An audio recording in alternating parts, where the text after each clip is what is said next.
Hello guys, টিজরুপ YouTube চ্যানেলে আপনাদের সবাইকে স্বাগতম। তো গাইস, এখানে আমি একটি ব্যাটারি নিয়েছি, লিথিয়াম আয়ন ব্যাটারি, একদম নিউ কন্ডিশন। অনলাইনে অর্ডার করেছিলাম। এটার এমএএইচ হচ্ছে 2600 এমএএইচ। ব্যাটারির নাম্বার হচ্ছে 18650 2600 এমএএইচ, 3.7 ভোল্ট, 9.62 ওয়াট। সেখানে এটাই দেখবো এটা অরিজিনাল না ডুপ্লিকেট দিয়েছে। অনলাইনে তো কিনে নিয়েছি, এটা আদৌ অরিজিনাল না ডুপ্লিকেট সেটা চেক করব। আর তার সাথে সাথে আমি নিয়েছি একটা 7805-এর হোল্ডার, ব্যাটারি হোল্ডার। এটা সাথে কানেকশন করব। তো এই হোল্ডারটা কানেকশন করার আগে আমি এর মধ্যে একটা বিএমএস কানেকশন করবো। দেখুন এখানে এটা হচ্ছে সিঙ্গেল 1S বিএমএস।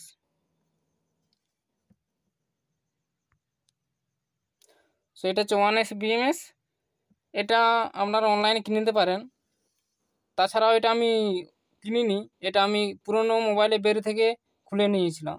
তো এখানে যেখানে অনেকগুলো হয় পুরনো মোবাইল নষ্ট হয়ে যায়, সেগুলোর মধ্যে বিএমএসগুলো থাকে, সেগুলো খুলে নেওয়া যায়। কিনতে গেলে আপনার মোটামুটি 100 টাকার মতন পড়ে যাবে। তো এখানে কোনো রকম খরচা হবে না বিএমএসটা। তো আমি এটা করব কানেকশন। তো গাইস, কানেকশনটা করি। তো এখানে কানেকশন করার আগে আমি কানেকশানের তারগুলো বলা হয়নি, বলে দিচ্ছি। তো এখানে দেখুন খুবই সিম্পল কানেকশান। যেখানে বি প্লাস এই ব্যাটারির প্লাস, মানে এই ব্যাটারিটার প্লাস এখানে ইনপুট, এই ব্যাটারির মাইনাস এখানে ইনপুট। আর এখান থেকে আউটপুট নিতে হবে। দেখুন এখানে লেখাই রয়েছে মডুলটির মধ্যে, দেখুন পি মাইনাস পি প্লাস। এই প্রথমেরটা মাইনাস, মধ্যেরটা ডাটা, এই সাইডটা প্লাস, এই দুটো ব্যবহার করলে হচ্ছে। যেহেতু মোবাইলে ব্যবহার করা হবে না, ওই জন্য মধ্যেরটা কোনো রকম প্রয়োজন নেই। তো আমি এখানে সোল্ডিং করে নিই। প্রথমে প্লাসটি সোল্ডিং করে নিচ্ছি।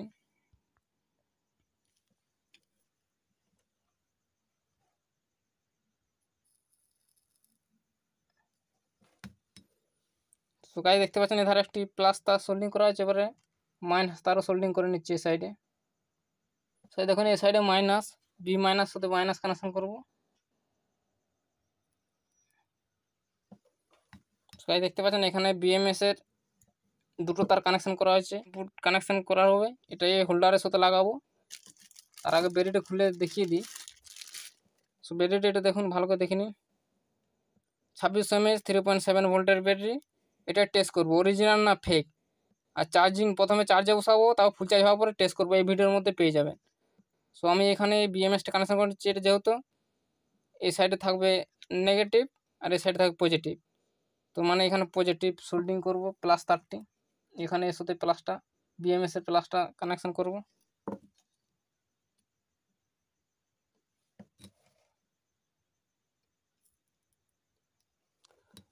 এখানে প্লাসটা কানেকশন হয়েছে। এবারে সেম টু সেম এর ধারে মাইনাসটা কানেকশন করব। এটারও সেম, এই কানেক্টারের সাথে মাইনাস কানেকশন হবে।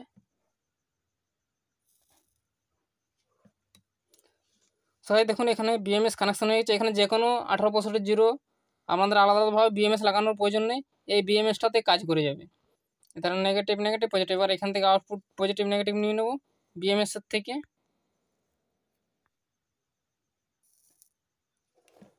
তো যেমন দেখতে পাচ্ছেন এখানে প্রথমে পজিটিভ, দ্বিতীয়টা নেগেটিভ। তো আমি আরেকবার দেখিয়ে দিচ্ছি কোথায়।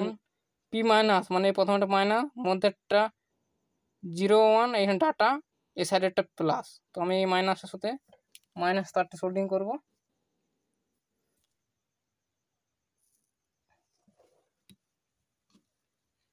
তো এখানে তো বিএমএস কানেকশন হয়ে গেলো, আউটপুট নেওয়া হয়ে গেলো। এবার এটা ব্যাটারি লাগিয়ে দেখে নেবো কত কি ভোল্টেজ রয়েছে। এটা যেমন স্প্রিংয়ের যেদিকে সেদিকটা হচ্ছে নেগেটিভ, আর এর এই সাইডটা হচ্ছে পজিটিভ। সো আমি এটা লাগিয়ে নিই আগে। দেখুন সেম টু সেম ব্যাটারি। এবার এটার চেক করবো আউটপুট ভোল্টেজ। বিএমএস ওকে আছে তাহলে অবশ্যই ভোল্টেজ দেখাবো, লোড টেস্ট করে দেখবো। প্রথমে আগে চেক করি কত কি ভোল্টেজ আছে বা কতটি চার্জ আছে, সেটা বোঝা হবে। সেখানে দেখুন প্রায় ফুল চার্জ রয়েছে 4.01। আমি তবু আরেকবার চার্জে বসিয়ে দেবো, কিছুক্ষণ চার্জ হয়ে যাক, তারপর আমি টেস্ট করবো ব্যাকআপ। তো দেখতে পাচ্ছেন এখানে 4.01, 4.2 বলবো মানে ফুল চার্জ।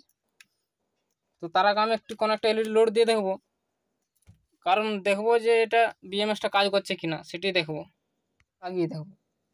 অনেক ক্ষেত্রে হয় কি বিএমএসে ভোল্টেজ আসে কিন্তু এম্পিয়ার আসে না, তার মানে বিএমএস নষ্ট হয়ে যায়। সেখানে দেখতে পাচ্ছেন পুরো জ্বলছে, বিএমএস একদম ওকে। এবার এটা আমি চার্জে বসিয়ে নিচ্ছি। তো গাইস এই ব্যাটারি চার্জ দেওয়ার জন্য আমি এখানে পাওয়ার সাপ্লাই ব্যবহার করবো। আপনারা এখানে যে কোনো চার্জিং মডুল ব্যবহার করতে পারেন। টিপি 4056 চার্জিং মডুল, টিপি 5100 mAh 100 নাম্বারের চার্জিং মডুল, আপনি যে কোনো চার্জিং মডুল ব্যবহার করতে পারেন। আমি এখানে পাওয়ার সাপ্লাই ব্যবহার করছি। এটা all in one variable power supply, মানে এখানে যে কোনো ব্যাটারি চার্জ করতে পারবেন। লেড অ্যাসিড ও লিথিয়াম আয়ন দুটো ব্যাটারি চার্জ হবে। তো এবার এটাকে করি অন। দেখতে পাচ্ছেন এখানে পাওয়ার সাপ্লাই তো অন হয়ে গেছে। এখানে দেখুন 11.8 ভোল্ট। এটা ফুল চার্জ করার জন্য 4.2 ভোল্ট লাগবে। তো আমি এখানে 4.2 ভোল্ট সেট করে নিই। এবার দেখুন 4.2 ভোল্ট, 4.2 ভোল্ট এই ব্যাটারিটা চার্জে বসাবো। কত এম্পিয়ার চার্জ হচ্ছে সেটাও দেখাবো। সেখানে পজিটিভে পজিটিভ, নেগেটিভ নেগেটিভ। তো এই দেখতে পাচ্ছেন এখানে চার্জিং হচ্ছে 420 mAh চার্জ হচ্ছে। অবশ্যই দেখিয়েছিলাম প্রায় ফুল চার্জের কাছাকাছি। তো আমি একবার এখন 400 mAh চার্জ হচ্ছে। পুরো ব্যাটারিটা ফুল চার্জ হয়ে যাক, তারপর আমি দেখিয়ে দেবো এর ব্যাকআপ টেস্ট। যেটা দেখবো যেটা 2600 mAh লেখা আছে, 2600 mAh সত্যিকারে 2600 mAh দেয় না ওর থেকে কম, তাহলে এখানে বোঝা যাবে অরিজিনাল না কপি ব্যাটারি, সেটাই চেক করবো। তো আগে ফুল চার্জ হয়ে যেতে দেন, তারপরে দেখা হচ্ছে। কিছুক্ষণ স্কিপ করে দিচ্ছি। বলেছিলাম ব্যাটারি ফুল চার্জ করার পর টেস্ট করবো। ব্যাটারি ফুল চার্জ হয়ে গেছে। এবারে করবো এর ক্যাপাসিটি টেস্ট। এখানে লেখা আছে 2600 mAh, আদৌ সত্যিকারে 2600 mAh দিচ্ছে কি না সেটা চেক করবো। ব্যাটারি ক্যাপাসিটি টেস্টার ব্যবহার করবো। ব্যাটারি সেটা চেক করার জন্য এই মডিউলটি ব্যবহার করব। এই মডিউলটির ডিটেলস ভিডিও বানিয়েছিলাম কীভাবে কী কানেকশন করতে হবে না করতে হবে, যারা দেখনি ভিডিওর ডিসক্রিপশনে ও ইন স্ক্রিনে পেয়ে যাবেন। সো গাইস আমি এখানে ডাইরেক্ট ব্যাটারিগুলো কানেকশন করে নিচ্ছি। যেমন কি বলেছিলাম এখানে অলরেডি লেখা আছে, দেখুন এখানে out plus out minus, in plus in minus. Input মানে এখানে ব্যাটারি ইনপুট হবে, আউটপুট মানে আউটপুট যে কোনো লোড বা যে কোনো কিছু যেটা পাওয়ার লস হয় সেরকম কিছু কানেকশন করার জন্য আসলে দিচ্ছি। এখানে আপনারা কোনো ব্যাটারি এরকমভাবে কানেকশন করে নিতে পারেন বা কোনো চার্জার। আমি বলবো এরকম ব্যাটারিভাবে কানেকশন করা ভালো।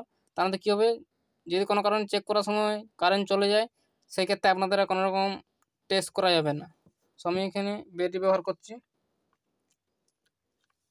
এখানে দেখুন অন হয়ে গেছে, 4.4 ভোল্ট দেখাচ্ছে। কারণ এটা একটু বেশি দেখায়, 0.2 ভোল্ট বেশি দেখায়, তো এটা কোনো অসুবিধা নেই। এবার করতে হবে এখানে কত ভোল্টেজ থাকলে অটো কাট হয়ে যাবে, এখানে সেট করতে হবে। তো দেখুন যে মাইনাস ও প্লাস, এই মাইনাস করলে ভোল্টেজ কমে যাবে, কত ভোল্টেজ থাকলে অটো কাট হয়ে যাবে। আমি এখানে করে দিচ্ছি 1.5, কিন্তু এখানে 2.5 হলে অটো কাট করে দেবে, যেহেতু এর মধ্যে বিএমএস লাগানো আছে। বিএমএস না লাগানো থাকলে এখানে অটো কাট এখানে 3 ভোল্টে সেট করতে হবে। আমি এখানে 1.5 ভোল্ট করছি, যেহেতু তার আগে অটো কাট করে দেবে, কোনো রকম সমস্যা হবে না। এবার করবো যে কি ওকে করবো, হয়ে যাবে স্টার্ট। তো গাইস একবার দেখিনি, দেখুন এবারে এখানে ওকেটা টিপলে হয়ে যাবে স্টার্ট। করলাম স্টার্ট। সো এখানে ওয়েট। তো এখানে দেখুন শুরু হয়ে গেছে, 1 এম্পিয়ারে ডিসচার্জ হচ্ছে। কারণ অনেক টাইম লাগবে, তাই আগে কমপ্লিট হয়ে যাক, তারপর আরও দেখা করছি কত এমএইচ টোটাল। এখানে কত ক্যাপাসিটি দেখা যায়, লেখা আছে 2600 mAh। এখানে কত টোটাল ক্যাপাসিটি দেখা যায় সেখানে বুঝতে পেরে যাবো।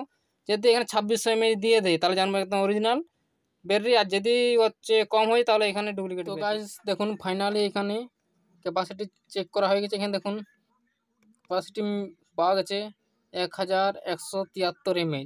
এখানে লেখা আছে 2600 mAh, কিন্তু এখানে বেরিয়েছে 1173 mAh। তার মানে এটা অরিজিনাল নয়, এটা ব্যাটারি ফেক হতে পারে, নাম করা কোম্পানি, কিন্তু তার মধ্যে জিনিসটা হচ্ছে ফেক। তো গাইস ভিডিও আজ এই পর্যন্তই। ভিডিওটি ভালো লাগলে অবশ্যই লাইক করুন, কমেন্ট করুন, বন্ধুদের শেয়ার করুন, আর চ্যানেল যারা সাবস্ক্রাইব করেনি অবশ্যই চ্যানেলটি সাবস্ক্রাইব করে বেল আইকনটি অন করে দেবেন। দেখা হবে পুরো ভিডিও, বাই।